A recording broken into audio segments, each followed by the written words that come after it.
that's tough to. So you can fill those in electronically? Yeah. Oh, is that times Yep. or? Oh no, Every I never day. did that. Never tried. Never looked at it. Yeah. It's fun. I mean, I remember I did it in paper, but never. Okay. Yeah.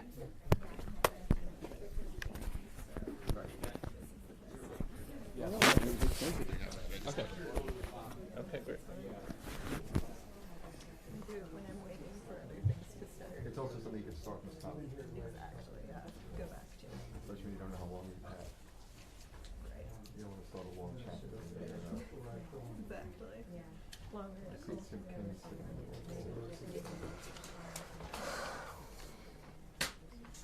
I'm sitting here, so this darkness should be good. Okay. With my life. Yes. Hopefully we'll come to that.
Hey guys, 2 minutes. Gotta hear it twice. 4 minutes?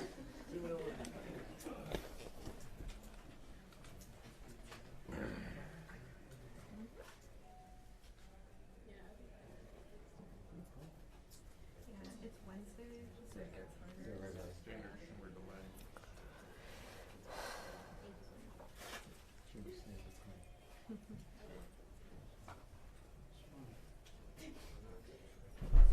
Democrats are usually at least 5 minutes late.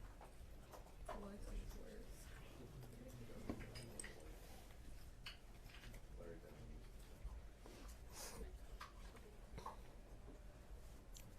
Goes back to the old saying, I'm not a member of any organized party, I'm a Democrat. Will Rogers. Oh, I didn't know that.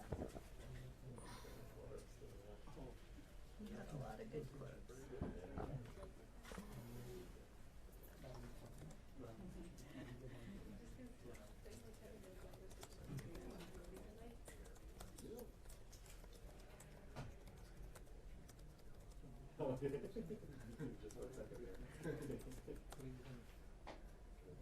But that was on a stool, like all kinds of stuff. Wow. Like it wasn't here. Yeah, but not. Well, he can't come in the He can't come in the For some reason, you got one. I think it's the capital because he sounds like this.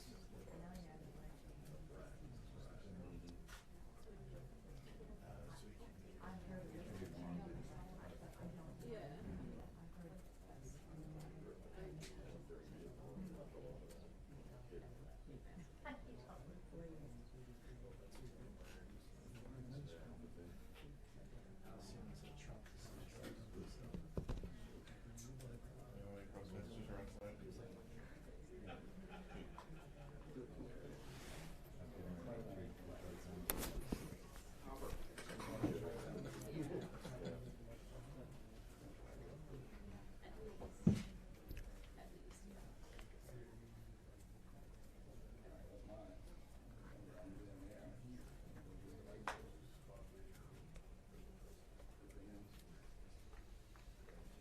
You got your camera light on.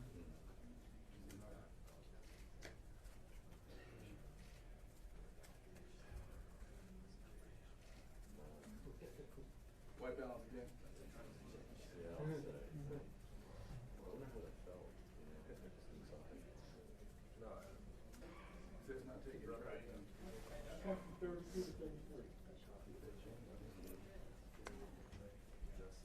Podium will be 31. Who's advocating?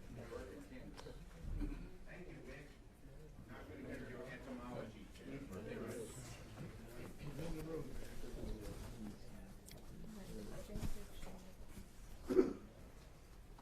Brooklyn.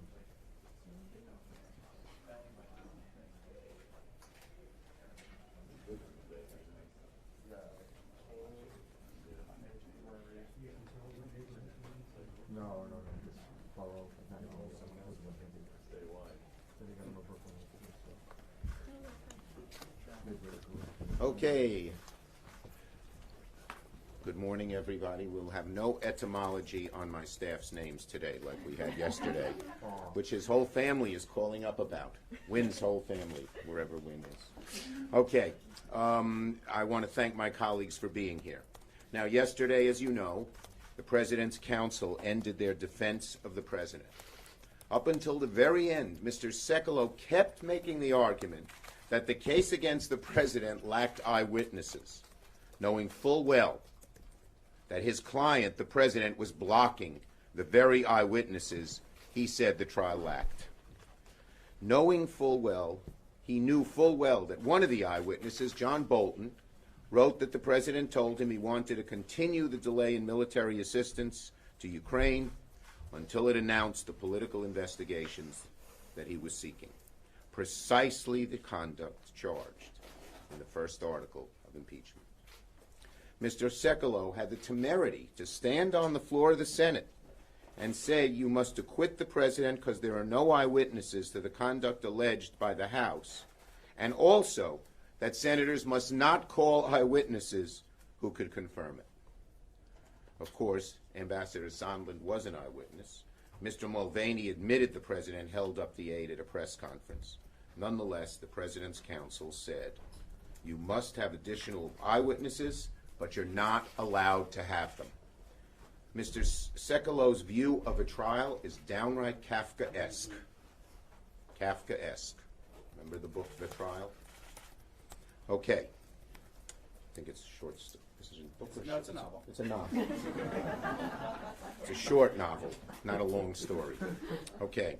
Now, frankly, the hypocrisy of Mr. Sekulow's argument was not lost on senators. I'm sure even Republicans sort of added this up, the hypocrisy. If anything, Sekulow's argument made the case for witnesses and documents even stronger. So inadvertently, he helped us. Now, I remain hopeful that 4 Republican senators will join us in supporting witnesses and documents in this trial. It's an uphill fight, as I've always said, but the public is on our side, and truth, above all, is on our side. And that's why we're still in the fight. That's why we're still in the ballpark. Now, I want to talk about 3 lines of pushback that they're using, the tremendous pressure Trump/McConnell is using on Republican senators to try and get them to avoid the crucial Friday vote on witnesses and documents. The first is, well, it'll take too long. You've heard that one, and that's what they're using, number 1, in their own caucus.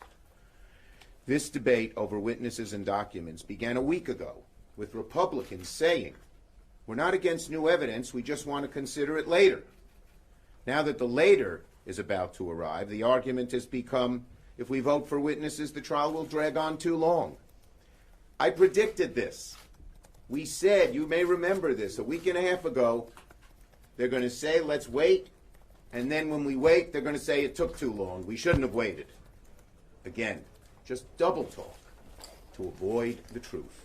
That's what they're doing. They're tying themselves in all kinds of pretzel knots to avoid the truth, but the American people know the truth. So,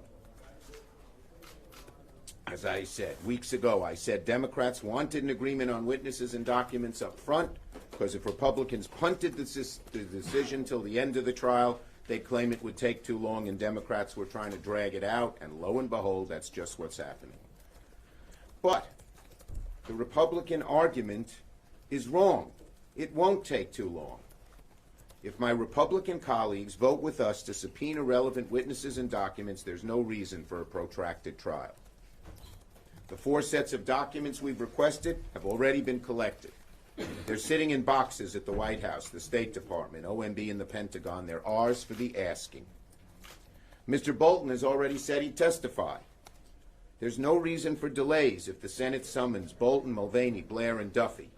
In the Clinton trial, the 3 witnesses were each deposed in 1 day. If the U.S. Senate issues a bipartisan subpoena signed by the Chief Justice, any lawyer would advise their client to comply. If someone like Mr. Mulvaney still refused, we'd make a motion asking the Chief Justice to order Mulvaney to comply. We could settle any and all potential claims of executive privilege right on the Senate floor. So, we are not talking about a lengthy delay here. We're not going to be dilatory in any way. We have only asked for relevant evidence. It could be reviewed expeditiously. 4 witnesses, 4 sets of documents, the men who were in the room where it happened. No more, no less. That's reasonable.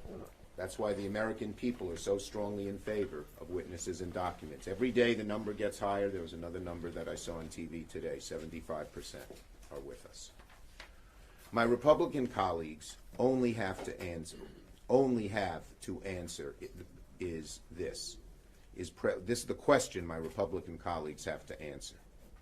Is President Trump so insistent on immediate acquittal that the Senate trial cannot take 1 second longer to have a fair trial? Now, the second line of that's coming now from Senate Republicans is there's no reason to hear from witnesses because even if they prove the president did what he was accused of, it would not be impeachable because it's not a criminal offense. The Dershowitz argument. But the truth is, the argument made by Mr. Dershowitz is completely phony. Just about every legal expert disagrees with him completely. It's been widely discredited, even by the Republican witness in the House trial, Mr. Turley. The criminal code was not written to be the only check on presidential misconduct. No citizen can order the FBI to investigate their neighbor or ask a foreign power to interfere in our elections. Only the president can exercise these powers. If people can't hold a president accountable for abuses only he can commit, then the impeachment power is meaningless. Bear in mind that folks like Attorney General Barr argue that the president cannot be indicted even if the president did commit a criminal offense. By this line of thinking, if the president can't be indicted for criminal conduct, can't be impeached for non-criminal conduct, that would surely put the president above the law, and we'd cease being a democracy. The Founding Fathers were aware that there were terrible things that a president could do that don't violate the criminal law, and wanted to give the Congress a power to stop it. There are so many examples you could think of then, and so many examples now. That's the clear facts, that's the clear evidence. Mr. Dershowitz is an outlier, a total outlier. I mean, outlier. Okay. Finally, the third argument we hear from Republicans against witnesses and documents goes like this. The president will be acquitted no matter what. We know the result.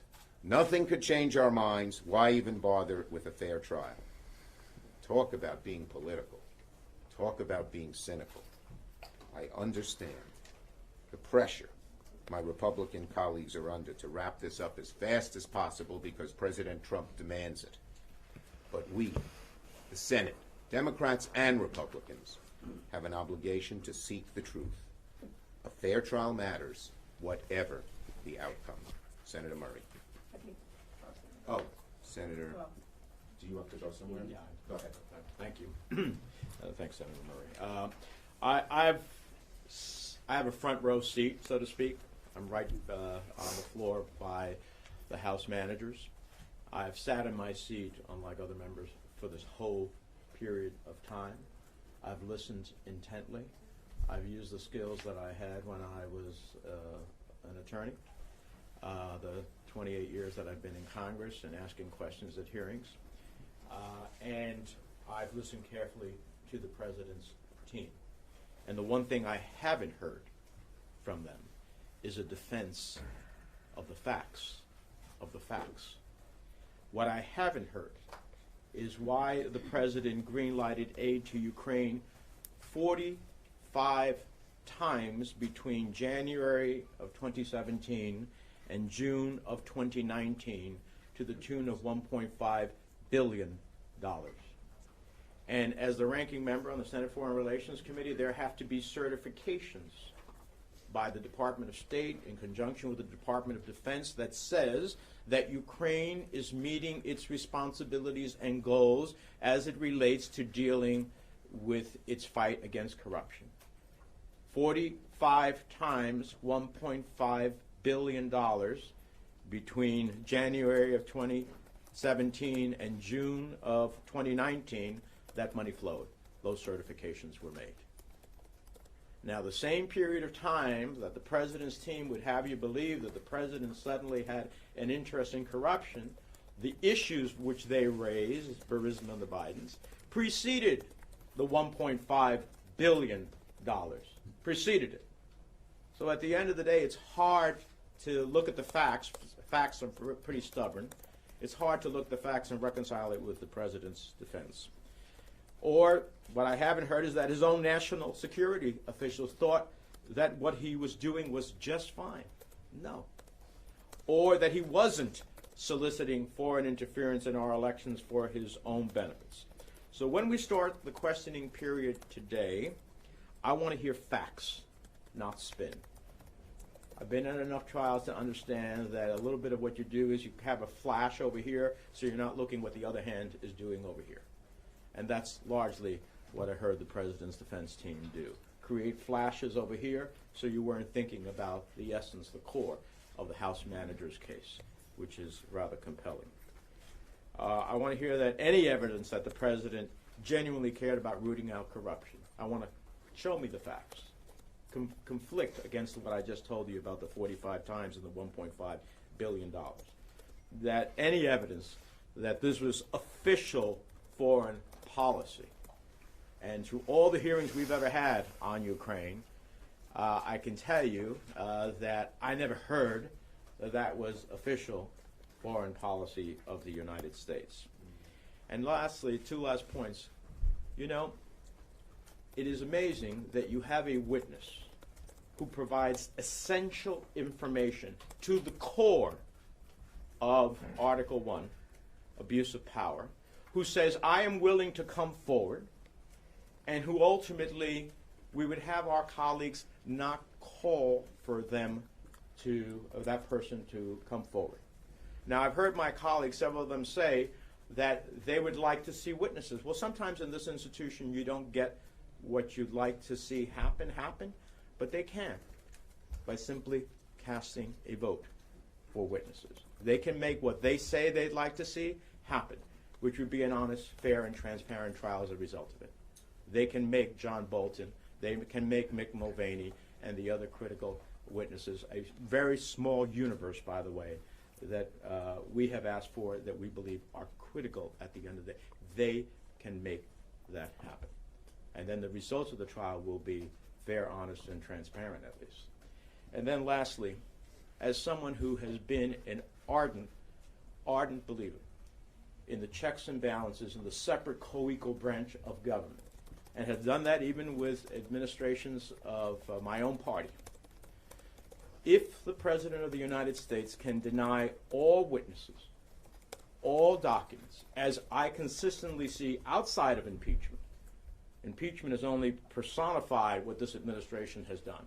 If they can drive the ability to have no witnesses for Congress to do oversight, no documents for Congress to do oversight, added to the fact that they believe that this administration believes it can go to war without a approval of Congress, and then take one of Congress's main roles, which is to provide money, and decide that they're going to transfer the money from defense essences to a wall, well, now guess what? The very essence of our democracy, the very essence of the checks and balances for the American people, they're eviscerated. They're gone. Our government has dramatically changed. To me, Article 2 is as compelling as Article 1. And finally, only Americans should decide American elections. When you have a foreign government, either because they want to or you elicit them, get involved in our elections, guess what? When Putin decides that he wants to get involved in our elections, it's not because he cares about America. He cares about his business and Russia. When Ukraine, even unwillingly, gets involved, it's not about doing what is right. It is about ultimately taking care of their business, their needs. When a foreign government is interfering in our elections, it's not about you, America. It's about them. Only Americans should decide American elections. Let me briefly, I understand some of the Spanish press is here, and I'm going to synthesize that. Tenemos un momento en este juicio donde es un imperativo de que actualmente haya testigos. Entre esos testigos es el embajador Bolton, el ex asesor de la seguridad nacional del presidente Trump. Un testigo que dice que quiere venir a testificar, que tiene información clave sobre el tema esencial y que actualmente la administración y algunos de nuestros colegas no queremos oír de ti. Bueno, si no queremos oír de ti es porque tienes que decir algo que va a perjudicar al presidente. Podemos inferir sin duda de que eso es un problema. Número 2, tenemos que ver por qué el presidente y la administración acordaron 45 veces durante casi 2 años 1.5 mil millones de dólares de asistencia a Ucrania, cuando actualmente tenía inquietudes de corrupción. No había ninguna inquietud de corrupción. Le diste 1.5 mil millones de dólares 45 veces en casi 2 años. Y por último, si el presidente de los Estados Unidos puede actualmente negarle al Congreso testigos, negarle documentos, pensar que puede declarar guerra en contra de otro país sin la aprobación del Congreso y también actualmente transferir el dinero que el Congreso otorga para un propósito, ya no tenemos una democracia. Lo que tenemos es una dictadura. Muchas gracias, senador. Any questions from my office if there are any for me? Well, thank you. I think it's important to take a minute and step back and look at the pivotal moment that we are now in. House managers provided an ironclad case. It was thorough, it was driven by the facts, and it was very compelling. And it painted a very chilling picture of something our founding fathers deeply feared: a president who demanded taxpayer dollars be held from a critical ally until he persuaded that ally to interfere in our upcoming election to benefit his campaign, who put his interests ahead of Americans' interests, and then tried to cover it up by blocking Congress from conducting oversight of the executive. The president's defense had their opportunity to paint a different picture. Instead, they offered a debunked conspiracy theory, complaints about the House of Representatives process, which the president refused to engage in, and irrelevant lectures. In short, the president's defense only made it harder to see how this president's actions could be defended at all. Meanwhile, more information continued to come out, further implicating the president and making it all the more urgent that we hear not just from John Bolton, but from other key advisors to the president who are involved in his actions in Ukraine, and that Congress be able to review key materials the president's own aides prepared. Now, we all sat in the same room, Democrat and Republican. We heard the same presentations. And in a few days, we're going to vote on whether the Senate will continue to seek the truth or try to help the president hide it. We'll vote on whether the Senate will have a trial that considers key witnesses and documents, the trial, by the way, that Americans want and deserve, or whether we're going to have a cover-up. To those who are on the fence about voting for witnesses and documents, I'd like to offer a reminder that it's a question of when, not if, more information comes out about this president's actions, especially given what we already know. Wouldn't you like to know more if you could before you vote on this? Wouldn't you like to get to as close as truth to as possible, regardless of what it is? As senators, we typically like to know as much as we can before we cast a vote. I don't know why this should be any different, especially given how absolutely critical this decision is to our nation's security, to our autonomy, and to our future. Thank you. Thank you, Senator Murray. Senator Kane. Before there's a vote on conviction or acquittal, there's going to be a vote on whether this is a trial or a sham. That's what the vote's going to be likely on Friday. Is this a trial or is this a sham? For 17 years before I was in state politics, I tried cases. And I tried cases everywhere, from the traffic division of the Richmond General District Court, and I had cases in the U.S. Supreme Court and everywhere in between. I had trials that lasted an hour, and I had trials that lasted weeks. Not once in 17 years did I ever have a trial where there were not witnesses or documents. Not once. What I hope my colleagues will do is accord this trial on a subject so important the same level of gravity that you would get if you were in the traffic division of the Richmond General District Court. And of course, it's not just the lawyers who know this. Americans are often in courts, and Americans watch Law and Order, or A Few Good Men, or My Cousin Vinny, or Judge Judy. Americans know what trials are, and they know what they're not. And if you don't allow documents and witnesses, it's not a trial. So that's a pretty important vote. Is it a trial or is it a sham? What is the consequence to the country if our colleagues vote that it should be a sham?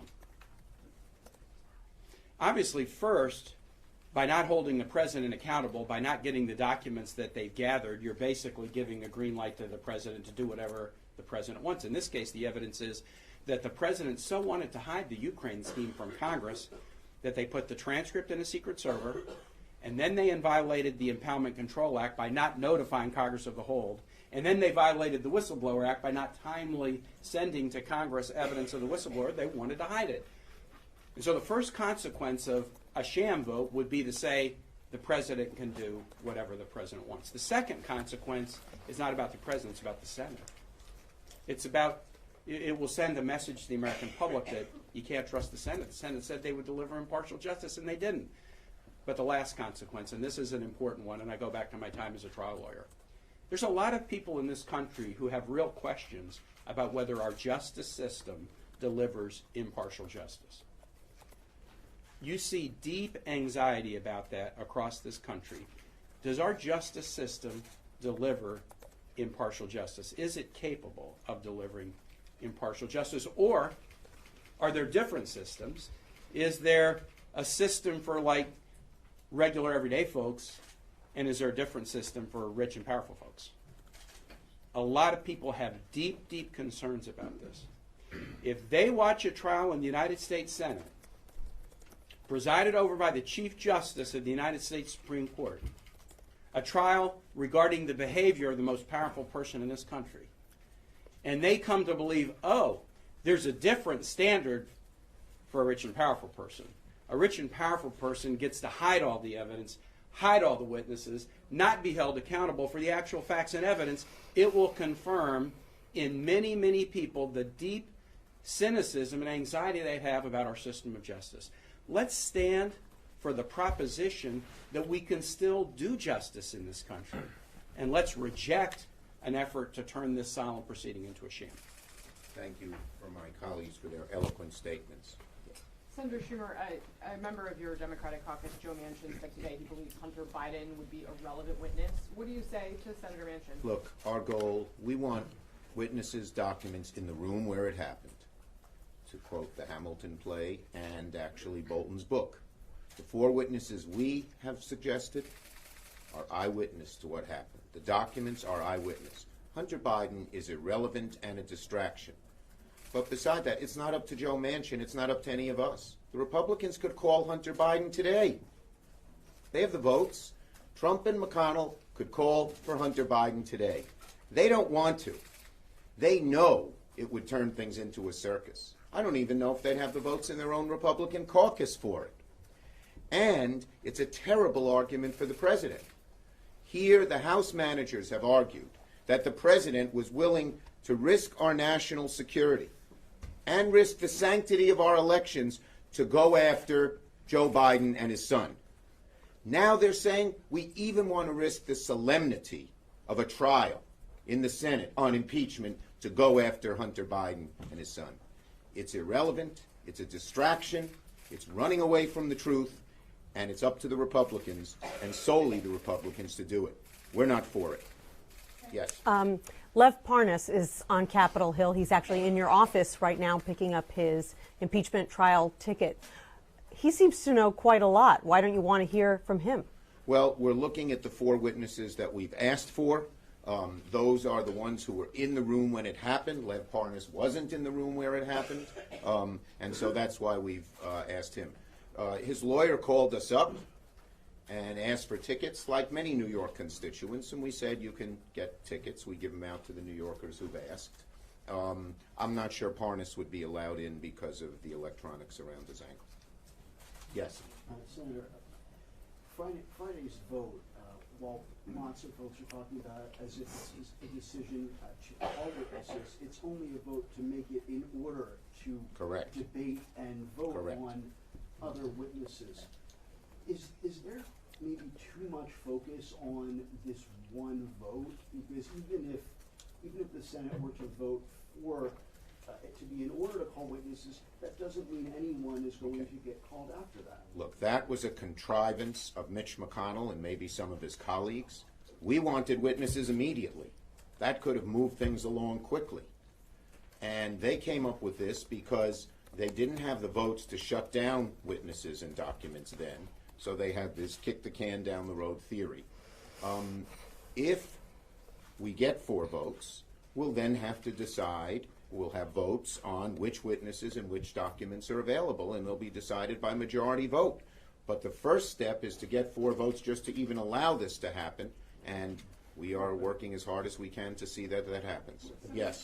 Is it time for a closed-door session in the old Senate room to deal with the issue of witnesses? Well, it doesn't. There's a provision in McConnell's resolution for what's called deliberations, which are closed. And they can be in the in the Senate chamber that we meet in, not the old Senate chamber. And we'll have to see, our view is we want things to be as open as possible. Is there a moment when coming together and talking about it in closed session might help? Who knows? But our strong presumption is keep things open. Yes? Senator Schumer, on this point of these Republican senators who have made the calculation that Trump's not going to be removed. We're not close to 67 votes to remove him. A lot of their colleagues urging them desperately, don't vote yes, don't have a can of worms, don't take up 2 or 3 more weeks. What's upside for them to vote to allow this messy process to continue and then have their entire party mad at them, the president looking down at them Tuesday night, daggers into their eyes saying, you're the reason why this is still going on. What's the upside for them if they've made the calculation? 2 words. I get your question. Yes. 2 words. Fair trial. Regardless of the outcome, there should be a fair trial. And it will inure, as both Tim and Patty alluded to, and Bob Menendez, it will inure to the Senate's benefit if we have a fair trial, whatever the outcome. They vote no, they're saying this is a sham. They're saying we don't want to hear the truth. What does that say to America about this body? Yes. Most of the Republican senators who are up in 2020 are arguing against witnesses. How do you think that will affect their race and their reelection? We're looking at the truth, and we're going to let the chips fall where they may. So Senator Manchin's comment is really the first hint that a Democrat might not be quite on the same page as all of you. I'm wondering, are you concerned that just like Republicans are worried that they may lose some of their swing state Republicans, that you may actually lose some? We have had total unity on the issue that will be before us. It's not up to Joe Manchin whether to call Hunter Biden. It is up to Joe Manchin to cast a vote on whether we should have witnesses and documents. We are totally united and have been totally united for a month and continue to be. Yes. A question for Senator Kennedy for me in español. En español, sin duda. Ahora que comienza la parte de preguntas, senador, ¿cuáles son las preguntas más importantes que tiene usted para ambos lados? Por 16 horas, hoy y mañana vamos a tener preguntas para los dos lados, a entender su caso y sus puntas. Para mí, quiero preguntar sobre las consecuencias del voto sobre evidencia y también el voto sobre conviction o acquittal, porque hay consecuencias en el futuro Pero especialmente sobre este asunto de, ¿es el proceso un juicio o basura? La consecuencia para el Senado y también para nuestro sistema de justicia es bien importante. I just learned 2 new Spanish words, conviction, acquittal. You get the last question. Thank you, sir. Picking up on Cheryl's question, what has your message been to some of those senators in your caucus who might be considering not voting to convict the president on 1 or 2 of the articles? Have you had any conversation with some of those folks? The only message I have is listen to the arguments carefully and make your own decision of conscience. As I've said repeatedly, I think the President's counsels to the House counsels have made very strong arguments. I don't think the President's lawyers have rebutted them. But each person's going to make his or her own decision. That's how it ought to be in something as important as this. Thank you, everybody. Appreciate it. Thank you. Thanks, guys. Más en español. Okay, claro. You're